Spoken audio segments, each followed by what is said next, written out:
Hey guys, ever since the channel reached 10k subs, we've actually been working on a very special project, and that is I will be releasing my very first and very own playmat ever. As a matter of fact, you guys gave me even more support than I could have imagined, and we recently even hit 15k subs, and honestly, I can't thank you guys enough. So in honor of all of your support, my friends over at Team FDTCG as well as Bantyo have decided to collab with each other, and we'll be releasing the very first ever Darkness Force playmat. The playmat is available right now on the Bantyo website until June 12th. There are only 300 of these made, and every individual one of them will have a unique serial code. So what are you guys waiting for? Make sure to grab it while it's still available, as links and additional details will be left in the description box down below. With AncientWisemon here, we can now finally play the Black Hybrid deck and surprise our opponents with some really cool effects.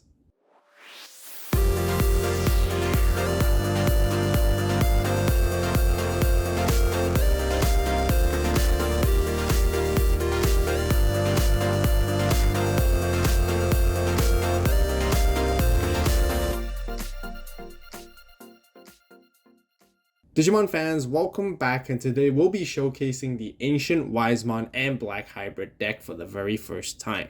The archetype has a very fun and cool way to interact during your opponent's turn with AncientWisemon's effect, letting you play cards from the top of your deck. With the optimal setup and a little bit of RNG, you can actually disrupt your opponent's turns as if you were playing trap cards from the top of your deck, and it's actually pretty funny when you pull it off.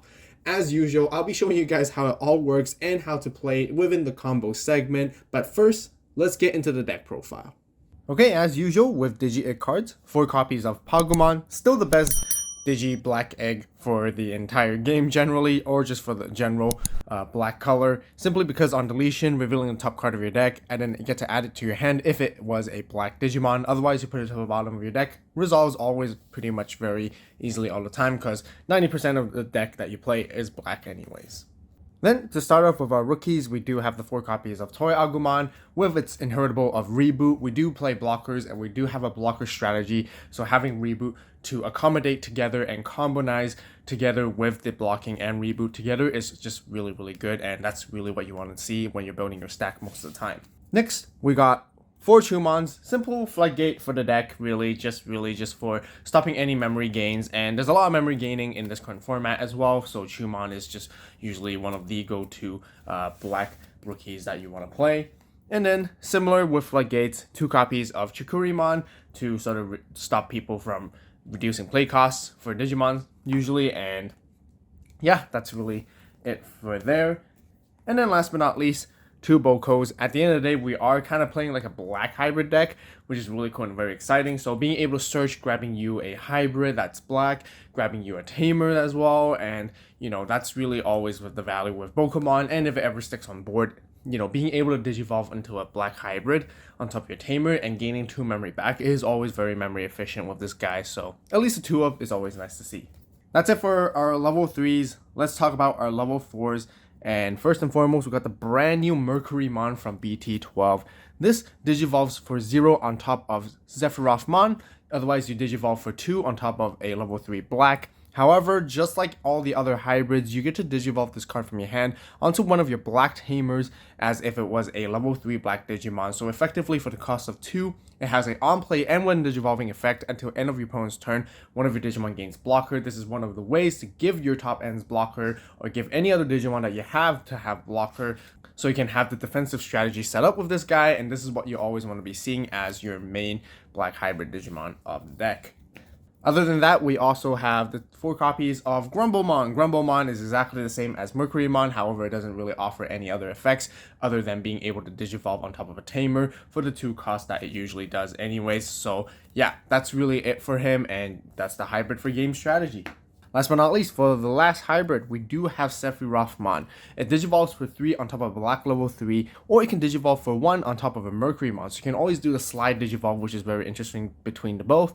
And you can also digivolve this on top of a Tamer, but you do have to play 3 costs for this one in particular. But it does have a when digivolving effect until end of your opponent's turn. One of your opponent's Digimon at the start of your main phase has to attack, and it's pretty cool. You can be selective with your opponent's Digimon, so as soon as they start, before they can even digivolve in the battle area and all to do that stuff, you basically force them to attack, and then you can actually like block with your blocker and kind of be disruptive with this guy, which is actually kind of nice. It would actually be even nicer if this guy actually had the on-play effect, just like Mercurymon, because it's going to combo a lot with our other strategies moving forward later on as well. That's it for our level 4s. Let's talk about our level 5s. We definitely have the 4 copies of Wisemon here. It can Digivolve on top of a purple or black Digimon that's level 4, but for 4 costs, and itself is a purple and black Digimon, which is kind of interesting. It does have an on-play and when Digivolving effect, which is exactly the same, revealing the top 3 cards of your deck, adding 1 purple or black Digimon card among them to your hand, and then place the rest of the bottom in any order. It provides the inheritable blocker, but really, it's main effective way of playing this card is mostly because of its 6 cost, which is kind of crucial and kind of nice with our combos, which I'm going to talk about a little bit more later on. But once again, he is a stack that you want to build into, so you can build into your blocker. But I kind of feel it's when Digivolving and on-play effect is a little bit underwhelming for the 4 costs that you have to pay for. But anyways, he's pretty crucial to the deck there too. Next, for another level 5 that is actually really good in the deck, we're actually playing the BT11 Mamemon. He Digivolves for 3 on top of a level 4 that's green or black for 3 costs, and it also has a on-play and when Digivolving effect, revealing top 5 cards of your deck. Then you play 1 Tamer with play cost 4 or less among them from them without paying its memory cost, and then place the rest to the bottom or top in your deck in any order. So being able to sort of choose and pick is actually very nice, because again, it's going to help a lot with your combos and your setup for later on. I would even argue that this may be the better level 5 to play, but it does have a inheritable very similar to Wisemon, which gives your Digimon blocker, but it does have a requirement of your turn once per turn. When you play another Digimon by an effect, then you get the blocker until the end of your opponent's turn, which doesn't happen all the time, but it's definitely nice when it does come up. But yeah, this is the secondary level 3 that you want to see. Just because you can play Tamers for free is always value. That's it for all of our level 5s. Let's talk about our level 6s. Our main boss Digimon of the deck right here is AncientWisemon, and we do play the 3 copies of this guy. It does cost 5 to Digivolve on top of a black level 5, and it has an opponent's turn effect, which is very unique because it's once per turn. When an opponent's Digimon attacks, you get to reveal the top 3 cards of your deck, and you get to play 1 black card with a play cost 6 or less among them without paying the memory cost, and then you trash the rest. You can play anything. You can play a Tamer, you can play a Digimon, you can play an option with this guy, which is actually really cool. And once again, he is like sort of your main combo engine when it comes to strategizing your whole top end play, which I will showcase you guys later on in the combo strategy. It has the standard on deletion effect, just like all the other ancient types of Digimon has, where on deletion you get to play 1 black level 4 or lower card with hybridness traits from your hand without paying the memory cost, which mainly would be either your Mercurymon, Grumblemon, or even your Sephirothmon and whatnot, and that's really about it for him. Then, for our secondary level 6, we actually play 2 copies of Jijimon. I would argue that this guy might be even better than AncientWisemon, but this is more of an AncientWisemon focus deck, so that's the only reason why I want to come to this ratios. But he's much more effective because he costs 3 to Digivolve on top of a green or black level 5 for 3 costs only. When Digivolving, you reveal the top 3 cards of your deck. You get to play 1 Tamer among them without paying any memory cost. It can be any color Tamer, and then you place the rest of the bottom of your deck in any order, which is fantastic. And then it has a when attacking effect once per turn. For each green or black Tamer you have in play, you get to reveal 1 card on the top of your deck, and you get to play any number of green or black Digimon cards whose total play costs add up to 10 or less among them for free. And then you place the rest of the bottom back to your deck in any order. And being able to play something up to 10 costs is basically almost anything that is level 5 and under is actually very fantastic. And this guy helps you go wide, helps you establish a lot of board pressure and presence, which is the only reason why I think this guy might be more suited to be as the main boss Digimon on the deck instead, because it can help you, again, give you a lot more value for its 3 costs compared to AncientWisemon. So if you guys prefer, definitely bump this guy up, which I highly recommend for sure, but definitely at least a 2 or 3 of in this deck is most ideal when you want to see this guy. So yeah, really cool crucial card for sure.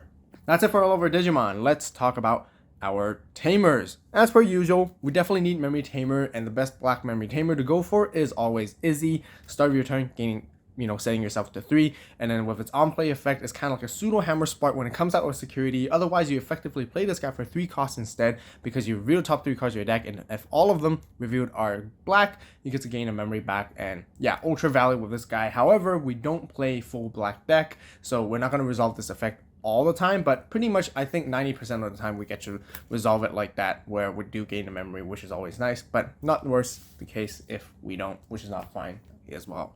Then we have 3 copies of Izzy and Joe.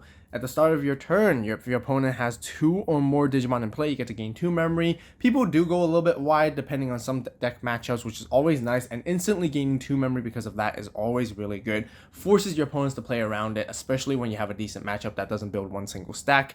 And yeah, really, really nice. And opponent's turn, when one of your black Digimon is deleted, you can suspend these guys to draw 1 card. Is always value to draw more cards, and yeah, just a really, really good generic black Tamer to have as well for the deck. Then we got 2 copies of Daigo from BT9. Now, it's very interesting. Before making this deck, I have never really looked upon into too much detail into this card, but after reading it, realizing he can do quite a lot of cool things with this deck.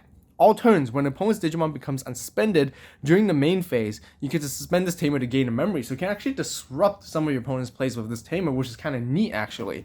His secondary effect is your turn, when one of your Digimon digivolves into Black level 6 Digimon, it gains blocker until the end of your opponent's next turn. That's also pretty crucial and pretty neat, because we did mention earlier we want to establish a blocker with presence with this guy so we can play a little bit defensively. Is always pretty neat. And yeah, I think 2 copies is pretty nice for the deck with this guy right here. Last but not least, we still have more Tamers to go. Because this is a Black Hybrid based deck, we're going to need as much Tamers as we can to sort of optimize for our hybrid plays. And we got 2 copies of the Taikamiya from Starter Deck 5 right here, just for the 2 costs. Opponent's turn, when you use a blocker to suspend one of your Digimon to basically block, you get to suspend this Tamer to unsuspend one of your Digimon. So you can effectively use this effect to block 2 times, which is really, really cool, really neat. A very strong defensive strategy with this guy right here, and most importantly, is only 2 costs, which is very valuable when you do play this guy right here. So yeah, I think this is like my Tamer tech choice that I really like in the deck for sure. But that basically wraps up for our Tamers. Let's get into our options. 2 black memory boosts, very standard, great staple, great black staple for almost any other deck. Essentially, you get to search top 4, grabbing yourself any black Digimon you need, delay, gain 2 memory to make more plays. Really, really nice for sure, and that's really it for him right here.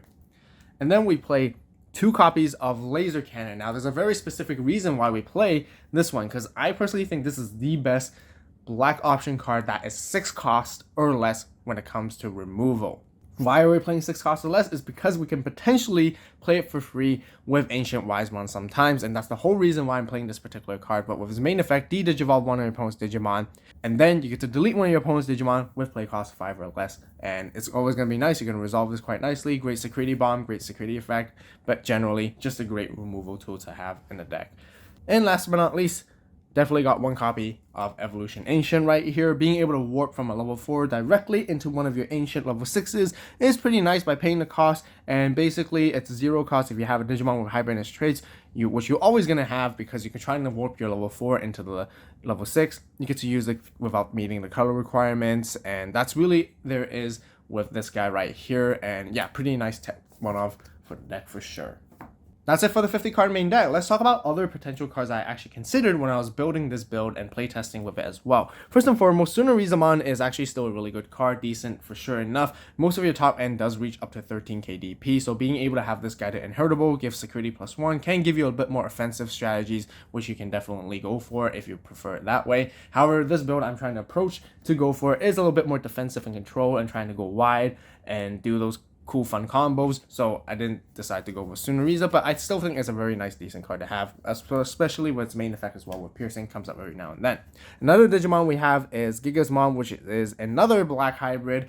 The only reason we don't play this guy because it does cost 3 to digivolve. It's not like Sephirothmon, which offers a more unique ability. All this guy has is really just blocker, and that's it. But it is kind of nice because you can synergize it with AncientWisemon sometimes, and being able to play this guy out during your opponent's turn when they attack, you suddenly get an extra blocker, can catch them off guard, which is kind of funny, which I think is pretty neat as well.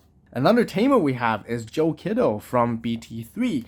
At the start of your turn, if you have Digimon with blocker, gain a memory. Memory is really nice because Gaining more memory means that you can digivolve potentially on top of your Tamers more with Black Hybrids, and then you can use the hybrid strategy to swing for game. You know, that is still part of the core function of the deck as well, simply because of being a Black Hybrid. You want to be swinging one at a time with these guys, and gaining that extra memory is going to help a lot. And we're going to have a lot of blockers in this deck. Usually our top end is going to be blocker related, so having that alongside with Joe Kiddo definitely is value for sure. Last but not least, for other removal options, we definitely still like to mention the DG Dimension and the Ultimate Flare right here, based on your personal preference, but you guys know exactly why we don't play these two cards, simply because it doesn't have the 6 cost or less. So if it wasn't for AncientWisemon, I would probably be playing these guys instead. However, again, like, yeah, really up to personal preference on what you want to remove, and you can swap these out for the laser cannon, which we showcased earlier.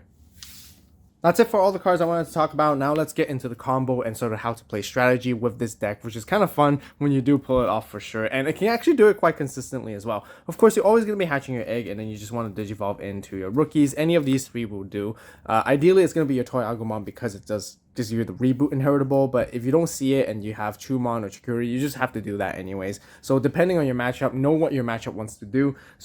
And decide on how you want to play these Floodgate rookies based on it. Of course, you want to play your Tamers as well. That's the only slower part of this deck, where you can't like just play Tamers out very effectively and for, you know, lower costs. With Tai and Izzy, you can play them for a slightly lower cost to be more memory efficient, which is nice. So setting up 1 or 2 in the early stages is always just more preferred. And of course, the best time is when it comes out for security, so you get extra Tamers for free. So any of these guys will really do, and they give you long-term value for your later hybrid strategies games as well.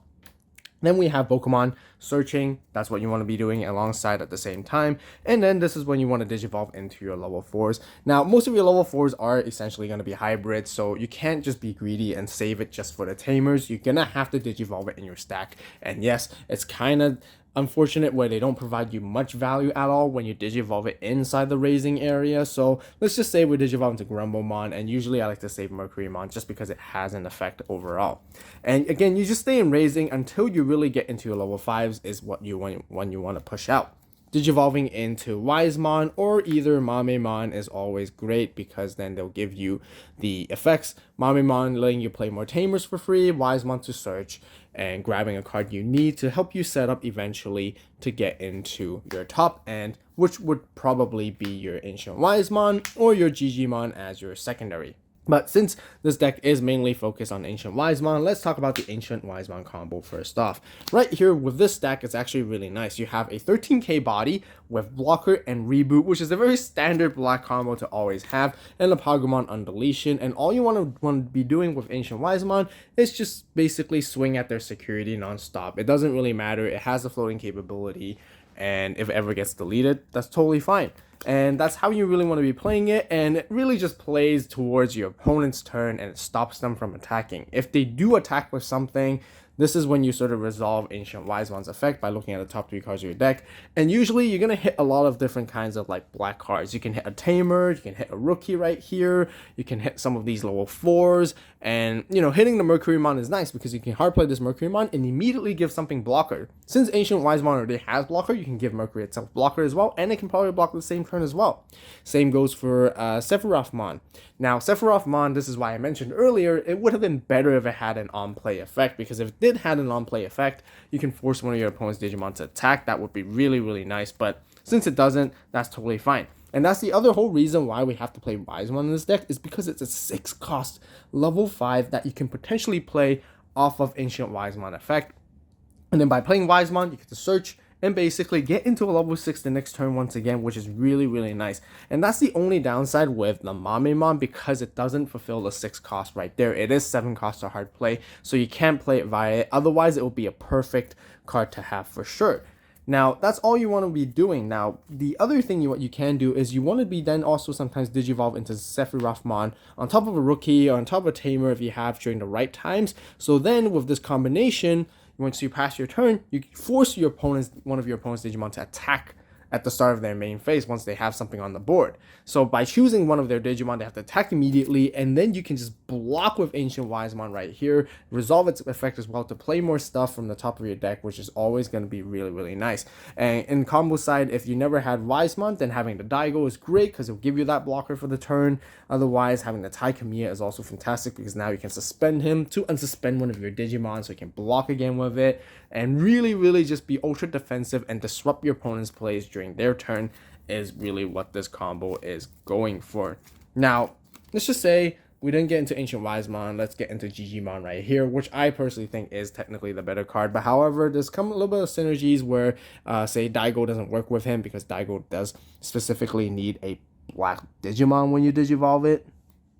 And Jijimon is a green Digimon at the end of the day. But when Digivolving, linear reveal top 3, play your Tamer for free, fantastic. Swing with Jijimon right here, and then you can play black Digimon cards. You can't play Tamers with his secondary effect, but the more Tamers you have, the better, because then you can have all these Tamers and you have 4, then you can reveal top 4 and then just play a whole bunch of stuff at the same time, and Jijimon itself will get reboot and blocker as well thanks to Wisemon and Toy Agumon combo. So this is how you really want to be playing it. Very simple strategy to sort of like suddenly you can burst out, and then of course, like I mentioned, because this is a black hybrid deck at the end of the day, when you have enough memory and have enough swings, this is when you can go into these guys one at a time. And these guys, you know, Izzy and Joe and Izzy right here itself, they give you enough memory to make those extra swings. So it's always really cool with this. And that's how you kind of want to go for your secondary win condition of the game as well. That will wrap up for the deck profile for today. If you guys enjoyed the video and found it helpful, please give it a like. If you have any suggestions, recommendations, or questions, be sure to share it with everyone in the comments down below.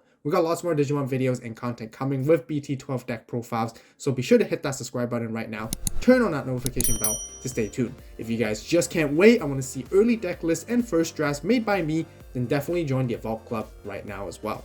As always, thank you so much for watching. You guys have a great day, great night, wherever you are. See you next video, and it's Avault signing out.